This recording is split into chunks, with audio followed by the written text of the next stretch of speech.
Well, I've spent hundreds of hours plowing through the medical literature, looking at all of these things associated with this new type of shot. We can't even call it a vaccine, Alex, because it doesn't meet any of the criteria, the legal criteria of what a vaccine is supposed to do. A vaccine is supposed to keep you from getting sick. This doesn't. And in their stated literature, they say it probably won't keep you from getting sick or prevent anything. It may decrease your risk of serious infections, and it may cut down the duration of your symptoms, but it in no way says anything about keeping you from getting sick, which is what a vaccine is supposed to do. The second thing is supposed to stop the spread of infection. Well, they've already said it doesn't do that. It's not intended to decrease hospitalizations, and it's not going to lower the death rate, because the death rate is already extraordinarily low, because as you know, and I'm sure you've reported on it many times, the COVID numbers about death are absolutely fabricated, and we will never be able to sort that out and know the truth. So it's not a vaccine, and I'm encouraging everyone to understand the only reason they call it a vaccine is, number one, to get billions of dollars of funding. Number two, to get the protection of the 2005 PrEP Act as a covered countermeasure as a vaccine. And number three, we have a multi-generational indoctrinations that still, beyond all the work you've done, I've done, and others have done over the last 20 years, people still believe that vaccines are safe, thoroughly tested, which they're not. They think they're going to keep you from getting sick, which they don't. They think they're absolutely necessary, which they're not. And they don't cause any harm, which is a flat out lie. And so the vast majority of people have been multi-generationally indoctrinated to the concept of vaccine. So when they hear about the COVID vaccine, they think, oh, it's just like another flu shot. Oh, doesn't coronavirus cause the flu? So this is just like getting another flu shot. And if I can get this shot, please stop calling it a vaccine. If I can get this shot or this injection, then I can just go back to normally living life, which you won't. They told you still have to wear a mask. You still have to social distance. You still have to contact trace. It's not going to keep you from getting sick. As a matter of fact, and I know that we'll talk about this throughout the rest of the show, I have mapped out 10 mechanisms of injury of how when you get this injection, when you get this messenger RNA, or you get the spike protein that's already been genetically modified and made and inserted into an adenovirus for the J&J shot, when you get this spike protein antibody in your system, it will permanently and irreversibly change your immune system.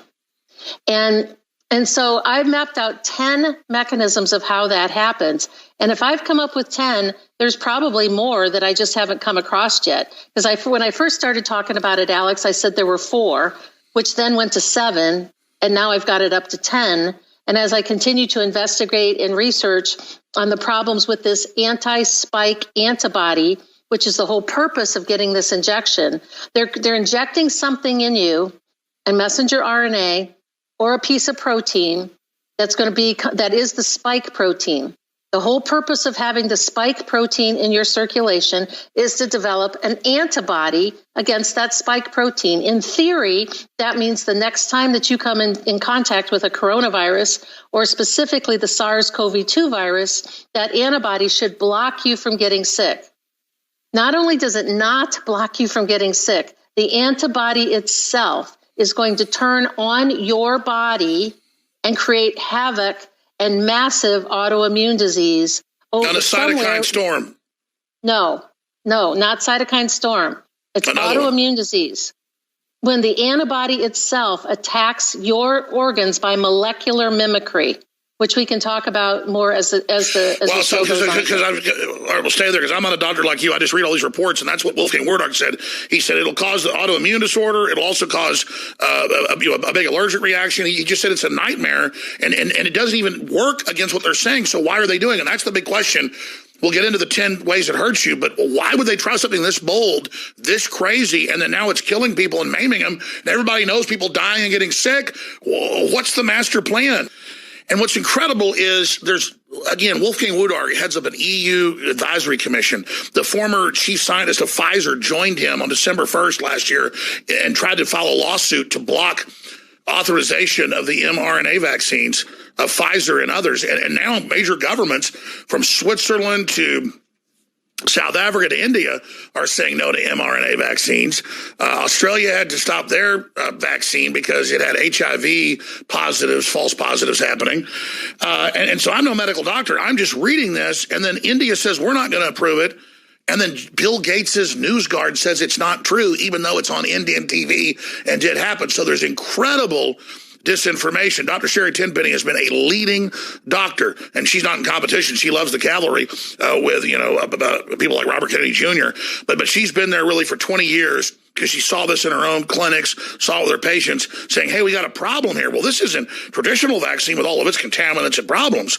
We know that's a real science, though. This is mRNA reprogramming people's bodies, and a protein that's in the placenta, that's in the cells, teaching the body that's bad. What could go wrong? And then here's the question I was asking, and then get back into the 10 points, Dr. Tenpenny. Why would they try something this reckless and crazy knowing it's going to cause these problems? They're not stupid. Please take over. Well, you're right about that, Alex. These people are not stupid, and they can read the medical literature as well as I can. And as well as any other physician that has, and there's a lot of us that are now starting to speak out, a lot of us relative to the total number of physicians. We're still tiny, but there are more and more physicians who are actually reading the medical literature. Imagine that. And they're understanding the problems with this. I mean, this is a well-designed killing tool. I mean, it's not a vaccine. It's an injection or a shot. We call it a genetic modification technology. And I think it's really important for your viewers to get it straight and to get it right about how this messenger RNA works, because a lot of the mainstream press is saying, oh, you conspiracy theorists, anti-vaccine people are all saying that messenger RNA changes your DNA, and it does not. And guess what? They're right. It doesn't. Because how the process works, if you have DNA through an enzyme called reverse transcriptase, it makes a mirror copy of it called messenger RNA, which is what gets injected into your body. That messenger RNA, it goes through a system called the ribosomes and creates a protein. That protein can get reincorporated into your DNA by a process called transfection. So the messenger RNA can indirectly change your DNA, your genetics, but not directly. And I think language is important. And everything that we say gets totally scrubbed and scrutinized these days. So I think to say it accurately is important. The messenger RNA that gets injected in with this shot co-ops a little piece of machinery in your body called the ribosomes. The ribosomes, think about the messenger RNA as having a recipe in it. That's what when they say it's been encoded, think about it as having a recipe. The ribosomes read the recipe, and as it reads the recipe, it makes this protein called the spike protein. That spike protein is supposed to be the same protein that's on the surface of the SARS-CoV-2 virus, and is supposed to be at least similar to the spike proteins on the circulating coronaviruses that have been out there for more than 60 years. We know that there is somewhere between 35 and 45 coronaviruses out there, individual ones. We know that 7 of them can infect humans. And so this spike protein, what it does on the surface of the virus is it acts like a key and binds to something called an ACE receptor on the surface of your cells. When that virus takes its key and binds to the ACE receptor, it opens the door and allows the virus to go in and start to replicate. So what they're trying to do is to develop an antibody to that spike protein to block the key from getting into the lock so it can't get inside the cell and start to replicate. All that sounds great. It all sounds good in theory. The problem is that when that antibody to that spike protein is made, it's an abnormal antibody. It's called a non-neutralizing antibody because the antibody is not made to the entire virus. It's made to a small little piece called a spike protein. So it doesn't behave as the same way an antibody does that is to maybe measles or chickenpox or shingles or mumps or something like that. So that antibody has a lot of characteristics with it that causes a lot of problems. The other thing about an antibody, if people listening to this, if you're just listening, you're not watching, if you're just listening, visualize in your mind that what an antibody actually looks like is a capital letter Y, a capital letter Y. The two upper arms of the Y are called the FAB segments, Frank Appleberry, the FAB fragments. And the stem of the letter Y is called the FAC fragment. The FAB fragment at the top is what grabs hold of viruses or particles of bacteria or things and neutralizes it and makes it go away. But in this case, it's the FAC fragment, the stem of that antibody, that causes a lot of problems. For one thing, that stem of that antibody can bind to tissue in your lungs. It can bind to eosinophils, basophils, and other types of receptors that can cause anaphylactic shock. It can cause all kinds of problems with direct modification of your macrophages. It can cross-react with human tissue and create autoimmune disorders. So this antibody is the problem. Both the FAB portion and the FAC portion, both of those individually cause a bunch of different havoc. So the problem is, Alex, is that we are injecting mRNA that has a recipe in it to build a protein to make an antibody against the protein that is supposed to keep us healthy and keep us from getting sick. But instead, what we're doing is we're creating a process that antibody replication will be there forever because of B cell sensitization. And we have no idea how long the messenger RNA continues to make it be translated and create the proteins. We have no idea how long that protein lasts in your system. So this is mass. Wait a minute. Wait. Go ahead. Yes. We have no idea how long the protein's going to last. We have no idea how long the antibody's going to be around. We have no idea how long the antibody's going to last. We don't know how long they're going to continue the B cells are going to be active. We have no idea because we have no long-term studies. And every single one of those steps makes you susceptible to illness for the entire population for an unknown period, maybe the rest of your life, that you may be susceptible to autoimmune disease, shock, allergies, and death from something that is supposed to keep you from getting sick. We got a long segment coming up. I want you to get into this more when we come back, but all I was going to say is this is illegal mass experimentation. They skipped the animal trials. I want to ask you when we come back why they did that. Dr. Sherry Tenpenny, medical doctor, great lady. You've got quite a few sites, quite a few things I've seen. Where's the best place for people to find your suppressed information that's all right out of the medical literature? drtenpenny.com. It's DR, no period, tenpenny.com, drtenpenny.com. All of our many different educational opportunities, our social media links, my podcasts, all of that stuff can all be found off of the navigation bar. Everything's now collated in one place at drtenpenny.com, drtenpenny.com. You can find it all.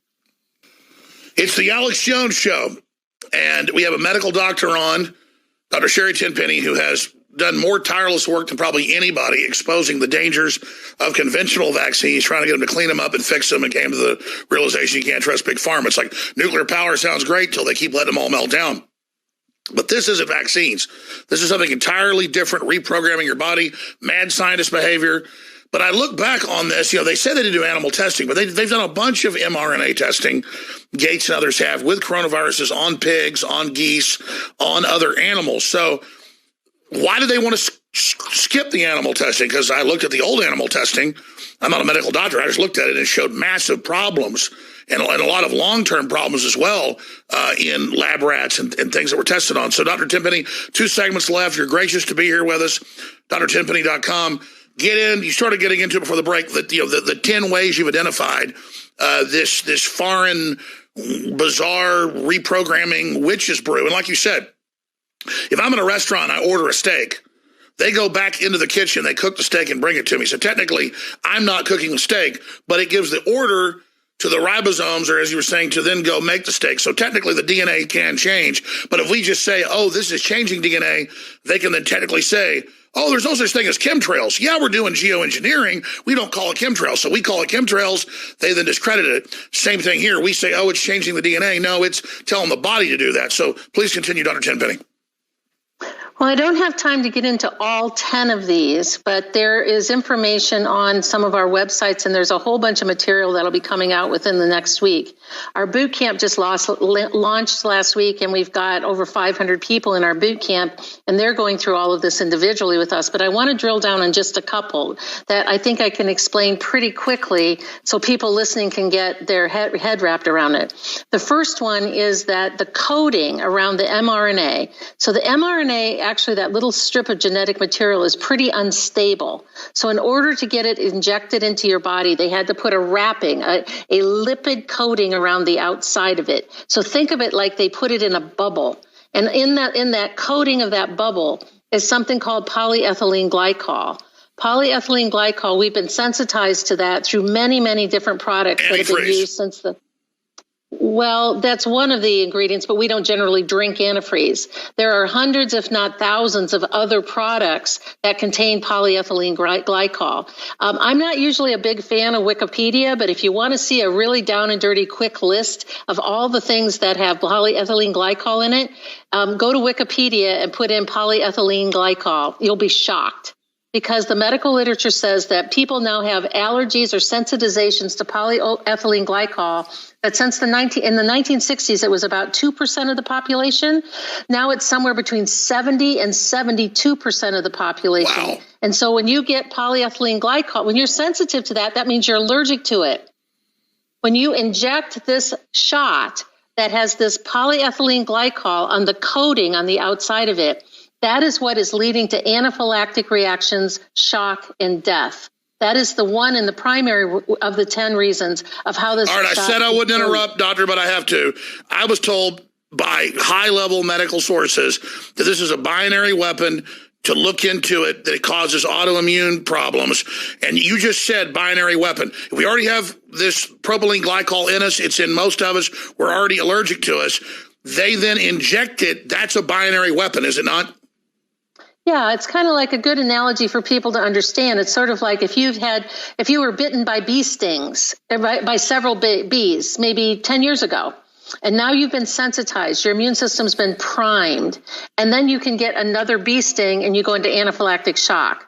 So it's the same thing with the polyethylene glycol, which is a chemical that is in your body. It binds to albumin or other proteins, and then you make an antibody against that. So now you're primed. And as soon as the polyethylene glycol comes in through this shot, which is in both the Moderna and the Pfizer shot, it's one of the things that can cause anaphylactic shock. And all of these things pictures we've seen on the internet of people with these rashes, these vesicles, these weepy rashes, these big reactions on their arms and things like that. It's an acute allergic reaction, most likely to the polyethylene glycol that you've been previously primed and sensitized to.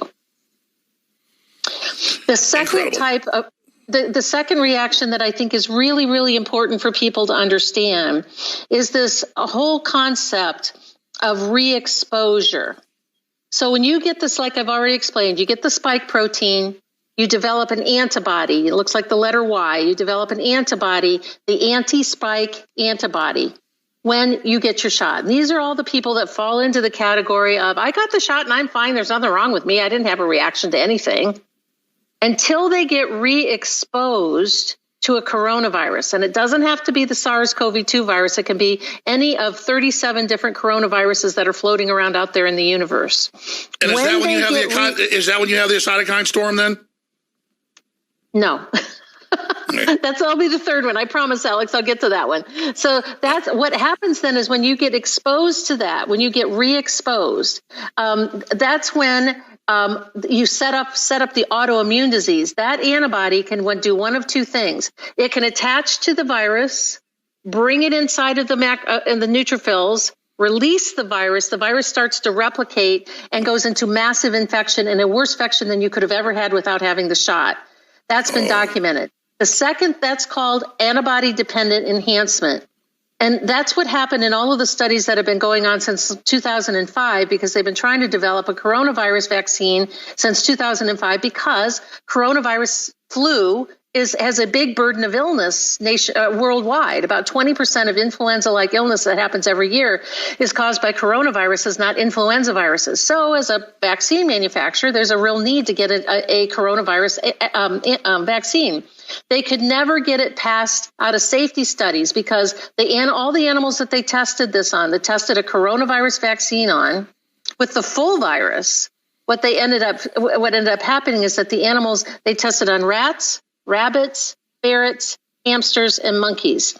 They all got extremely sick or they died. So the FDA would never allow them to move forward out of animal trials because they couldn't prove safety, because as soon as they got the shot, they were personally okay. Then they got re-exposed to the virus and they all got sick and died. So they failed on both safety and efficacy, because the whole purpose to get a vaccine from a pro-vaccine perspective is that when you get re-exposed, you don't get sick. They could never prove it. So they didn't have to redo the animal studies. They knew what was going to happen. And so they knew that this was the type of thing that was going to happen. So they just went right directly to human trials. So this is the key. I want to get more into the science, but why, if they're going to get caught? What? This is like mass murder. This is genocide out in the open. Pretty much. This is these people are really smart, Alex. And I've said this on a lot of the interviews I've done. I mean, they're really smart. They have all the money in the world. They have billions and trillions of dollars. That's a really good picture. I really like that graphic. It's really good. That's the spike protein that just got created. That's very good. And what actually happens is that they're really super smart. They're very smart people. And if they themselves aren't smart because they're businessmen, they can hire the best, the brightest anywhere in the world. This is a very well-designed genetic modification tool. I don't like that some people have been calling it a therapy, because calling it a therapy implies that it does something therapeutic, that it does something good for you. It's a genetic. No, you're right. They're introducing tool. Gene rewriting. They're just introducing a genetic takeover to us like it's no big deal. This is a revolution. One of the other things that spike protein does is it can that and the antibody can cross the blood-brain barrier, and it can convert two proteins in the brain and make those two proteins in the brain malfunction. When those proteins in the brain, and they have really long names, I'm not going to repeat them, just say the two proteins in your brain get corrupted. One can lead to ALS, and the corruption of the other one is frontal temporal lobe degeneration. Alzheimer's. Yes, and and dementia. All right, stay there. Final segment, if you know. We got to go to break. Dr. Sherry Tenpenny, dr10penny.com. Incredible. She could talk 10 hours, folks. That's why I've been begging her to come on. We'll be right back. All right, final segment with Dr. Sherry Tenpenny, but she says she'll come back soon, or she'll host an hour. So we're going to get that set up right now. She's laying out the science. She's laying out the facts. So in the 10 and a half minutes we have left, other areas this is dangerous, other warnings to people, big picture, why you think they're trying this. It's so arrogant. It's so reckless. I guess to get everybody on board, though, mothers, fathers, businesses, companies, when there is death and disease and from it, everybody just kind of goes, well, we're part of it. So it seems like they're corrupting us. They're creating something too evil to fail. Spend a few minutes on big picture, doctor, and then get back into the science for us. Well, I'll finish up on the science of what I want to say about it today for the sake of time, because I want to address your issue that you've mentioned several times about cytokine storm, because that does happen, but not because of the antibody enhancement that we've been talking about for the first part of the show. One of the things that this antibody does, well, let me back up one step. The type of white blood cells that fight infection in your body, actually in your tissues, are called macrophages. Macrophages are kind of like little Pac-Men. They're little garbage eaters. So when you've had, like, say, pneumonia, or you have an infection, say, in your hand, you have a deep cut that's getting all pussy, it's the macrophages that are doing that work. There's two types of macrophages, and interestingly enough, they're called macrophage type 1 and type 2. Macrophage type 1 is when you initially get an infection, when you start to get sick. your body calls a bunch of macrophage type 1s to that infection, to that pathogen, and the macrophage type 1 starts to release cytokines because that's what they're supposed to do. The cytokines are pro-inflammatory. They cause a fever. They call in a bunch like natural killer cells. So the macrophage type 1s, that's what you want them to do is they're there to fight off the infection. But as the infection starts to resolve and starts to go away, the macrophage types 2s come in, and they're like the firemen. They come into the fire hydrant and they put water on all of those hot cytokines, calm down that whole inflammatory process, and then they start to clean up the cellular debris and the mess. So the type 1 macrophages increase cytokines, which is what you want early in an infection, and type 2 macrophages come in kind of after the fact and kind of calm things down. Well, what this antibody does to the type 2 macrophages is it kills them. The FAC fragment of that antibody attaches specifically to receptors on type 2 macrophages, so the firemen never show up. And the cytokine storm goes on and on and on, and the fire So there's no off switch. There's no off switch.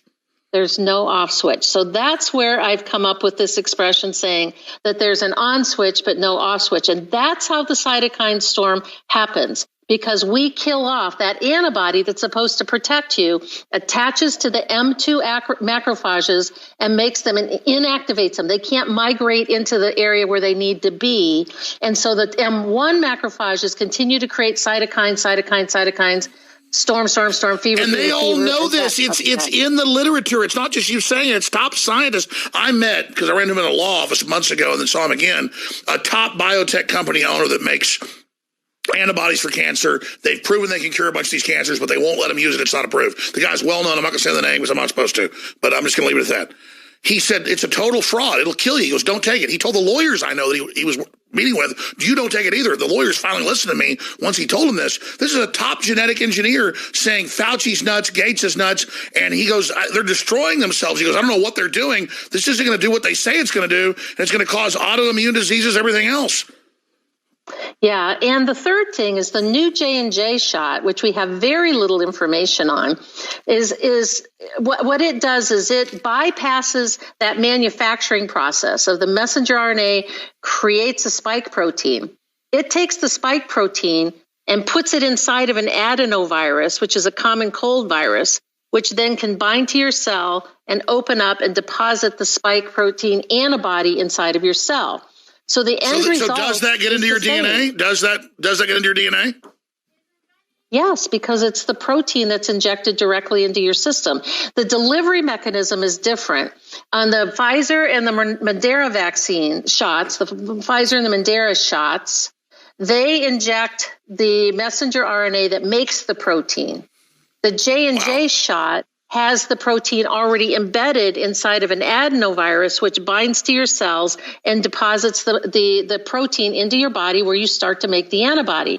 So the end take your time and talk about that. Explain that. That's a big deal.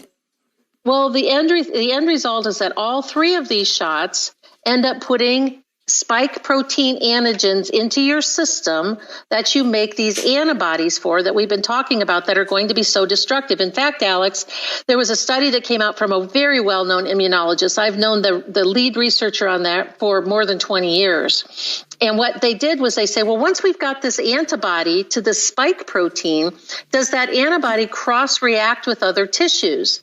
They tested 55 different tissue types, and what they found was that antibody cross-reacts with, I believe, 28 of them. And so that means that there's 28 different organs in your body that can be attacked by that antibody. That's why if you have 100 people standing in front of you that all got the shot, you could have 100 different sets of symptoms. It all depends on where that antibody attaches you. This is a very well-designed killing tool. And then it's perfect to cover up. It's perfect to cover up because there's a bunch of different ways people are dying. Exactly. Wow.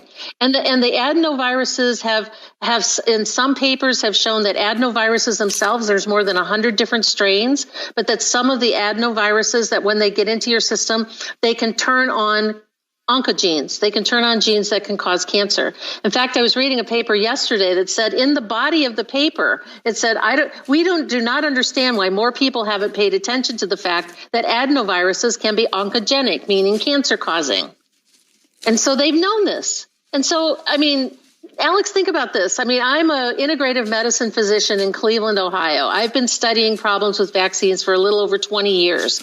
I've read thousands of papers, literally, and I've dug all of this stuff out of peer-reviewed mainstream medical literatures. It did not come from conspiratology.com. If I can read it, they can read it. They've got access. They've got teams of people that could be reading 10 times more articles than I can. And so if I can come up with 10 mechanisms of injury for this shot and this spike protein, there's probably more.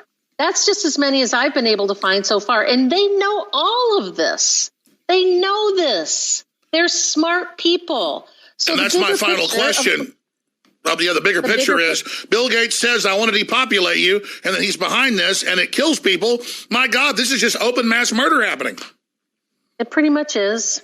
I mean, we've seen so many reports now of thousands of people. You know, VAERS, as of February the 18th, the VAERS report has over 1,000 reported deaths. We know that that's about 10% of reports. So add 2 zeros to that. It could be anywhere from 10,000 to 100,000 deaths. We've had over 19,000 reported adverse events. Add a 0 or 2 behind that. It could be anywhere from 190,000 to 1.9 million adverse events. And that's as of February the 18th. We started this on December the 10th. So in a little over 2 months, we have documented evidence of reports of people that have died. That may be tens of thousands of more people. We know what's happening all over Europe. We know the lawsuits that are being filed to try to stop this. And quite frankly, Alex, the FDA and the CDC have violated 3 areas of federal law to be able to authorize this emergency use of this shot at all. First of all, there are other therapies that can be used to treat this infection. Ivermectin, hydroxychloroquine, high-dose vitamin C, zinc, D, all of those things can treat it and prevent it. The second thing is, in order to get an emergency use authorization, the product that you're giving emergency use to without any studies or long-term studies at all has to be safer and less deadly than the infection itself. We know that this isn't even tested. And the survival rate on this virus is 99.91%. You got a we only have 1 minute left. Only 1 minute left. DrTimPenny.com. Let me just ask this really quickly. You said on other shows you did that the deaths early on are one thing. You expect a lot of massive death later. What's the time frame on that from your study, just in 30 seconds? It takes at least 6 weeks from the time you get your injection for the spike antibody to start to develop. So somewhere between 3 months and, quite frankly, 20 years. The immunologist that I've spoken to said over the next 10 years, we're going to see this go on in perpetuity because it can take anywhere from 2 years to 19 years to get full-blown autoimmune disease. I think we're going to see massive injuries and a lot more deaths start somewhere between 4 and 18 months from now. Incredible. Dr. Sherry Tenpenny, DrTimPenny.com. Thank you for your courage. Thank you for the truth, and God bless you. Look forward to speaking to you more in the future. I hope folks will take this interview once it's archived at man.video and share it. Thank you so much, Doctor. אם אהבתם את הסרטון הזה, אתם מוזמנים להצטרף אלינו באתר nowhere, מקום לדעת, בו אנו משתפים איתכם את הסרטונים שיוטיוב, פייסבוק וטוויטר מנסים לצנזר. הצטרפו אלינו בטלגרם ותמכו בנו בפטריון, כדי שנוכל להמשיך ולחזק את הערוץ ולשתף את האמת על הבריאות והעתיד של כולנו.